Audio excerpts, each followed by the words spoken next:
இந்த வாரத்தோட hot news Samuel Kamalesan அப்படிங்கிற ஒரு ஆர்மி ஆஃபீஸர் மத வழிபாட்டு தலங்களில் உள்ளுக்குள்ளே போகலை அப்படிங்கிற ஒரு ரீசனுக்காக அவரை என்ன பண்ணிட்டாங்கன்னா பணி நீக்கம் செஞ்சு அவருக்கு உண்டான எல்லா சலுகைகளையுமே நிராகரிச்சிட்டாங்க. அவருடைய வேலையை பறித்து கொண்டுட்டாங்க. ஸோ இது நிறையா பேருக்கு நிறைய விதமான ஒரு விவாத பொருளாக கூட இந்த காலத்தில் காணப்படுது. ஆனால் எனக்கு ஒரு விஷயம் புரிஞ்சிச்சு. என்னென்னா, ஒரு பணி நிமித்தமாக ஒரு விஷயத்துக்கு நான் பணிந்து போகிறேன் அப்படிங்கிறது பார்த்திங்கன்னா, அது என்னால் முடியாது அப்படிங்கிறது அவருடைய இருதயத்தில் இருந்தது. வேதத்தில் ஒரு வார்த்தை சொல்லப்பட்டிருக்கு, உயர்வானாலும் தாழ்வானாலும் வேறு எந்த சிருஷ்டியானாலும் நம்முடைய கர்த்தராகிய கிறிஸ்து இயேசுவில் உள்ள தேவனுடைய அன்பை விட்டு நம்மை பிரிக்க மாட்டாது என்று நிச்சயித்திருக்கிறேன்.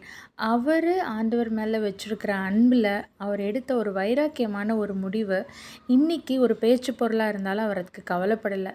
நம்மளுடைய வாழ்க்கையில் நம்ம ஆண்டவருக்கு எவ்வளோ வைராக்கியமாக இருக்கோம் யோசிச்சு பார்ப்போம். God bless you.